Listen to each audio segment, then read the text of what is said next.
నమస్తే, welcome to our channel. గత ప్రభుత్వ హయాంలో అక్రమాలు, దౌర్జన్యాలు ఎన్నెన్నో. మరి తాజాగా మరో కుంభకోణం అయితే వెలుగు చూసింది. ఆఖరికి పోలీస్ డిపార్ట్మెంట్లో యూజ్ చేసే కుక్కల ఆహారంలో కూడా అవినీతికి పాల్పడ్డట్టు వార్తలు వస్తున్నాయి. దీన్ని పూర్తిగా విశ్లేషించడానికి మనతో పాటుగా ఉన్నారు జనసేన అధికార ప్రతినిధి కుసుంపూడి శ్రీనివాస్ గారు. సార్ నమస్తే. 2019 నుంచి 2024 వరకు జరిగిన అవినీతి అక్రమాలు ఎన్నెన్నో సార్. మరి కూటమి ప్రభుత్వం అధికారంలోకి వచ్చిన తర్వాత ఆ అవినీతి అక్రమాలు అన్నీ కూడా ఒక్కొక్కటిగా వెలుగులోకి వస్తున్నాయి. అదేవిధంగా బాధితులు కూడా ఒక్కొక్కరిగా బయటకు వచ్చి కేసులు నమోదు చేయడం అనేది జరుగుతుంది. తాజాగా మరో కుంభకోణం వెలుగులోకి వచ్చింది సార్. కాకపోతే ఇది కొంచెం విచిత్రంగా ఉంది, వింతగా కూడా ఉందని మనం చెప్పుకోవచ్చు.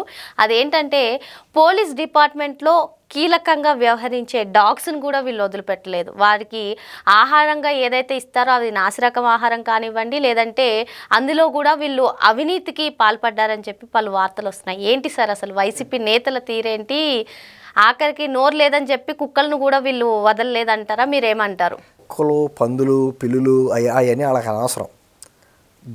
దేంట్లోనూ లబ్ధికి చేకూరుతుంది అనుకుంటే ఏ గడ్డి తింటాకైనా వాళ్ళకి వెనుకాడరు.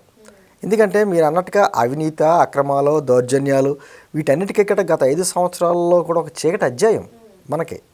ఇదని కాదు, మనకి 9 నెలల్లోనే చెప్పాలంటే ఇటువంటి విషయాల్లో ఒక ప్రత్యేకమైనటువంటి కోర్టులు, ప్రత్యేకమైనటువంటి జైళ్ళు, ఇంకా ప్రత్యేకించి వీళ్ళ గురించే చట్టాలు పెట్టుకోవాల్సినటువంటి పరిస్థితి ఏర్పడింది. ఎందుకంటే ఇన్నని చెప్పుకుంటాం. సరే, ఇప్పుడు ఏదో బయటకు వచ్చింది. యాక్చువల్గా డాగ్ స్క్వాడ్ అంటేనే పోలీస్ డిపార్ట్మెంట్లో ఒక ర్యాంకింగ్స్తో కూడా ఉంటాయి. వాటిల్లో కూడా ఒక ఆఫీసర్స్కి ఎటువంటి ర్యాంకింగ్ ఇస్తారో అలా కుక్కలు కూడా పోలీస్ డాగ్స్లో అంత ర్యాంకింగ్ ఇస్తారు. అటువంటి వాటికి అంటే దర్యాప్తులకి ఎక్కువగా ఉపయోగపడేవి, అంటే మనుషులు సహజంగా కనిపెట్టలేని వాటికి డాగ్స్ కనిపెడతాయి. అటువంటి వాటికి బలమైన ఆహారం ఇస్తారో తగ్గట్టుగానే పోషిస్తూ ఉంటారు. మరి వాళ్ళకి ఇచ్చే ఆహారం కూడా నాసిరకం ఇచ్చి మరి దాంట్లో కూడా ఇటువంటి అవినీతి చేశారు అంటే వాళ్ళని ఏమని పోల్చాలో, వీటితో పోల్చాలో మనకి అర్థం కాని పరిస్థితి. ఎందుకంటే గతంలో జగన్మోహన్ రెడ్డి గారి అండ్ కో అంటేనే వాళ్ళకి ఒక భూములు మామూలుగా కనపడతా ఉంటాయి. ఆ తర్వాత ఈ మధ్యకాలంలో వాళ్ళ అధికారంలోకి వచ్చిన తర్వాత లెక్కలు వచ్చింది, ఇసుక వచ్చింది, మైన్స్ వచ్చినాయి, ఇప్పుడు ఏమో కుక్కల ఆహారం వచ్చింది. ఇంకెన్ని వస్తాయో, ఇంకెన్ని ఆహారం ఏట్లో తినేశారో. అంటే అవినీతికి బ్రాండ్ అంబాసిడర్లు వీళ్ళు. అలా అంటే ఒప్పుకోరు. ఇప్పుడు గూగుల్లో సెర్చ్ చేయండి, most corrupted politician in India అని కొట్టండి, ఎవరి పేరు వస్తుందో. అలా అంటే ఒప్పుకోరు. అంటే అతను ఏదో నీతికి, నిజాయితీకి అతను చెప్పే మాటలు, లేకపోతేనేమో పేదలకి పెత్తందారులకి మధ్యన పోరాటం అని, క్లాస్ వార్ అని, అంటే రకరకాలైనటువంటి పేర్లతో చెప్పి ప్రజలను మభ్యపెట్టాలని చెప్పి ఎన్నో ప్రయత్నం చేశారు. కాకపోతే ఈ రోజున ప్రజలకు తెలుసమ్మా ఎన్నిని వాళ్ళు ఏం చేస్తున్నారో ఏంటి అన్నది గ్రామాలతో సహా. ఎందుకంటే మనకి అన్నిటికంటే పెద్ద ఉదాహరణ భూములు. ఏ భూములు? పేదలకు ఇచ్చేటువంటి భూముల విషయంలో గ్రామాల్లో ఉన్న ప్రజలకు ఎక్కువ తెలుసు. వాళ్ళకి ఇచ్చేటువంటి ఆ ల్యాండ్స్ విషయంలో కూడా ఎటువంటి ల్యాండ్స్ అంటే ముందే వైఎస్ఆర్ కాంగ్రెస్ పార్టీ వాళ్ళు ముందు తీసేసుకుని దాన్ని ప్రభుత్వానికి అధిక ధరలు అమ్ముతూ అవి కూడా ఒకవేళ ఎవరు ఇవ్వాలంటే ఆవ భూములని, శ్మశానాల్లోని, కొండ ప్రాంతాల్లోని, కుంటల్లో, చెరువుల్లోని ఆ విధంగా పేద ప్రజలను అవమానపరిచేటువంటి కార్యక్రమాలు చేశారు. ఏంటది నేను పదే అనుకుంటానమ్మా శ్రావణి. సరే, ప్రభుత్వం అన్న తర్వాత ఏదో మంచి ఉంటుంది, చెడు ఉంటుంది, ఏదో ఉంటుంది కదా. 5 సంవత్సరాలు ఏదైనా ఒక మంచి పని చేస్తే చెప్పాలని నాకు ఎప్పటి నుంచో ఒక కోరిక. కానీ గత 5 సంవత్సరాల్లో ఎంత వెతికినా, భూతద్దంతో వెతికినా ఒక మంచి పని దొరకదు కదా. వాళ్ళు ఒక మంచి పని అంటూ చేసినట్టుగా కనిపించినా కూడా దాని వెనకాల పెద్ద భూతద్దంలా చూసేటువంటి ఒక అవినీతి ఉంటుంది. ఎందుకంటే వాళ్ళ స్కీములన్నీ ఒక స్కామ్లే. వైఎస్ఆర్ కాంగ్రెస్ పార్టీ గవర్నమెంట్లో జరిగినటువంటి ప్రతి స్కీము ఒక స్కామే. ఆ స్కాములో ఈరోజు కుక్కల ఆహారం వచ్చింది, రేపు పొద్దున ఇంకేం ఆహారం వస్తుందో, ఏం వస్తాయో, అంటే దీనికి అంతు పొంతు లేకుండా పోతుంది అన్నటువంటి విషయం మనకు తెలుస్తుంది. అప్పుడు అవినీతి విషయం పక్కన పెడితే ఈ దౌర్జన్యాల్లో ఎంతమంది ఒకళ్ళకి మధ్యకాలంలో గుండెపోట్లు కూడా వచ్చేస్తున్నాయి.